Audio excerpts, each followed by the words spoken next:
Bigyan natin ng reaction itong post ng Ang Balita Ngayon. Very religious na ginawa ng Pangulo at ang unang ginang. Marcos Jr. nag-alay ng misa. Isang espesyal na misa sa Malacanang ang idinaos bilang panalangin para sa mga pamilyang naapektuhan at patuloy na pinapahirapan ng bagyong Uwan PH. Sa Facebook post ni First Lady Liza, makikita ang larawan nilang mag-asawa na taimtim na nagdarasal. O, yun. Galing, di ba? So, tingnan natin ang reaksyon ng taong bayan. People who reacted. 694 ang nag-react dahil kapopos pa lang ito. 473 tumatawa. 117 galit. 75 lang ang nag-like. So, anong percentage ito? Mga 90% o 98% ang galit, hindi naniniwala sa kanilang ginagawang pagdarasal. 2% lang ang naniniwala. Ito.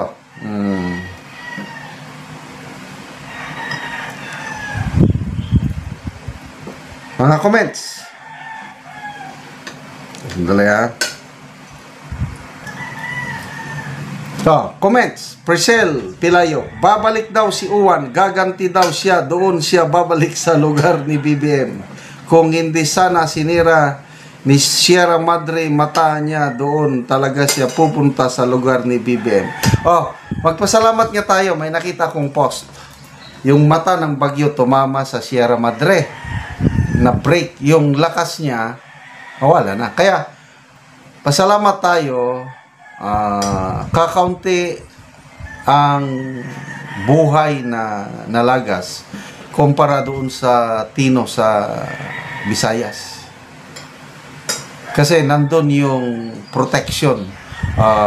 Ang mga mountain ranges na nakakatulong, nabasa ko itong post nito is Sierra Madre, Caraballo Mountains, sa Luzon pa rin. Ano ba yung isa? Sa Mindanao naman, yung Diwata Mountain Ranges. Kaya pagdating ng malalakas na bagyo, hihina ang hangin dahil break na ng wind break ang tawag. Kaya sa aming farm o sa aming bundok-bundok, nagtatanim kami, kung may mga kahoy na tumubo na, hindi namin inaalis.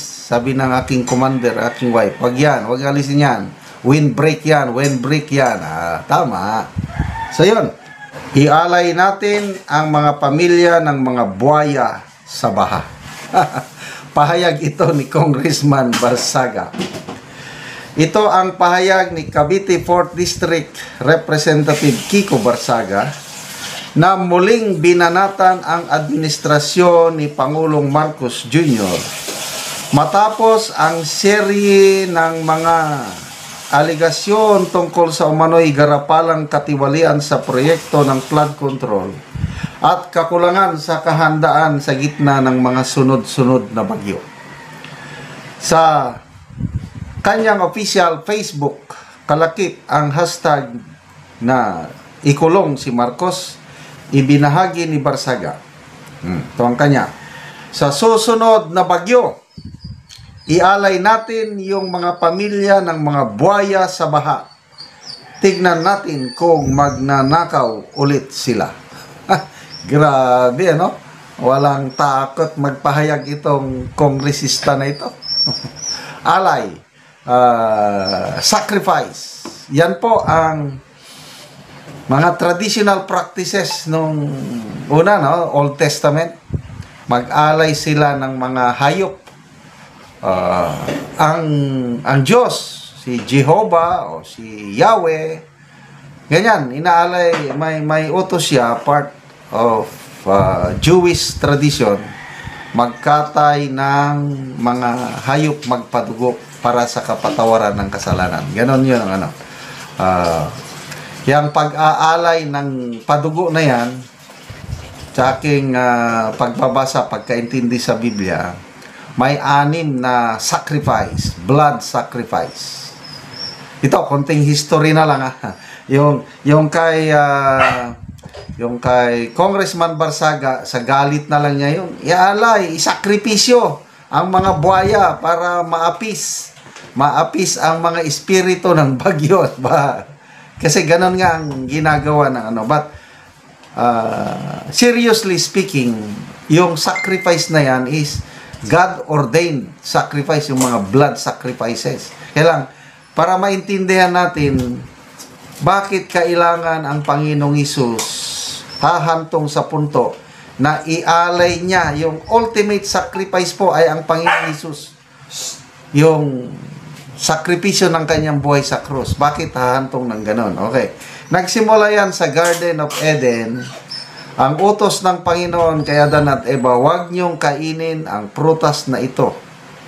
Yung bawal na prutas, tree of knowledge of good, of knowing good and evil. Bunga na nagbibigay ng kaalaman, paggawa ng mabuti at masama. Huwag kainin. Sa oras na kakainin nyo, mamamatay kayo. The day you shall eat of this fruit, you shall surely die. O yun ang utos. Dumating si Satanas, o yung serpent, dinisib niya yung tao. Sabi, pwede nyong kainin yan, hindi kayo mamamatay. Magiging Diyos pa nga kayo eh. So ang Diyos, nailagay sa choice. Anong susundin niya? Yung sabi ng Diyos o ang sabi ng devil? Doon tayo nabagsak, no? Ang ating mga parents, si Adan at Eva, kinain nila, disobey nila ang Panginoon. Kinain. So, in that day, kasi nag-pronounce na ng Panginoon ng verdict, judgment, Adam and Eve should have died.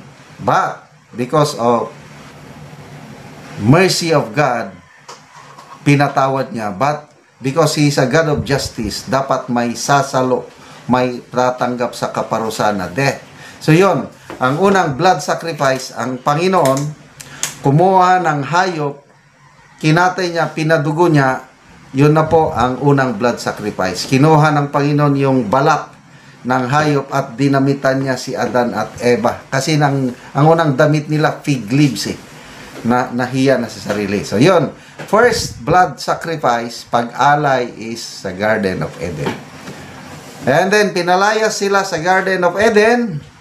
Kailang ang utos is, gawin nyo na yan, blood sacrifice for the forgiveness of your sins. So, yung anak ni Adan at Eva, Cain at Abel, on the right time, nag-alay. Si Cain, hindi niya sinunod ang utos. Ang ininalay niya is fruits and vegetables. Ang inalay ni Abel is hayop, dahil isa siyang shepherd. So, ang tinanggap ng Panginoon, yung alay ni Abel, at hindi niya tinanggap yung alay ni Cain. Why? Yung alay ni Cain, walang dugo, walang buhay. At hindi yun ang requirement ng Panginoon. Hebreo 9:22, anong nakasulat? Kung walang pagdanak ng dugo, walang kapatawaran ng kasalanan. Kaya ang tinanggap ng Panginoon yung alay ni Abel, dahil may dugo, may buhay na nalagas. So yun, napatawad ang kasalanan ni Abel, although namatay siya dahil pinatay siya ni Cain. So yun ang pangalawa. Pangatlo, panahon na ng baha. After that great flood, bumaba si Noah with his family, nag-alay na naman siya ng mga hayop, nagpadugo. Yun ang pangatlong blood sacrifice. Yung mga importanteng blood sacrifice. Pangapat, panahon ni Abraham. Mismong anak na ni Abraham ang inutos na ialay. But at the moment na i-sacrifice na si Isaac, sabi ng Panginoon, huwag na Abraham. Mayroong hayop dyan sa kiliran mo, kunin mo at yun ang ialay mo. So yun po ang pang-apat na blood sacrifice na Mga historic ba? Panglima, panahon ni Moses, bago sila umalis sa Egypt, yung Passover na tinatawag, utos ng Panginoon is bawat Israelites magkatay ng hayop, karnero. Kunin yung dugo, ipahid sa inyong doorpost o basta pintuan. Pagbisita ng angel of death, lahat na bahay na walang dugo, mamamatayan ng panganay. At nangyari nga, ang naligtas lang mga pamilya ng Israelites nga nagkatay, nag-alay ng hayop, Passover. Naligtas sila. And then, sabi ng Panginoon, later on, ayoko na ang inyong mga blood sacrifice. Nagsawa na ako niyan. Bibigyan ko kayo ng final, perfect blood sacrifice. Yun na po, pinadala niya His only begotten Son, Jesus Christ. Siya lang po ang nabuhay na tao sa buong mundo na walang kasalanan. On the right time, inalay niya ang kanyang buhay sa krus para mapatawad ang iyong kasalanan, ang aking kasalanan. Yun po ang final blood sacrifice. Kung maniwala ka, kung ABC na naman tayo. A, accept that you are a sinner. B, believe, maniwala ka lang na namatay at nabuhay muli ang Panginoong Hesus sa kapatawaran ng iyong kasalanan, mapapatawad ka. And C, commit, isurrender ang buhay mo, ang buhay ko sa Lordship ng Panginoong Hesus. Yun, makokompleto ang ating blood sacrifice.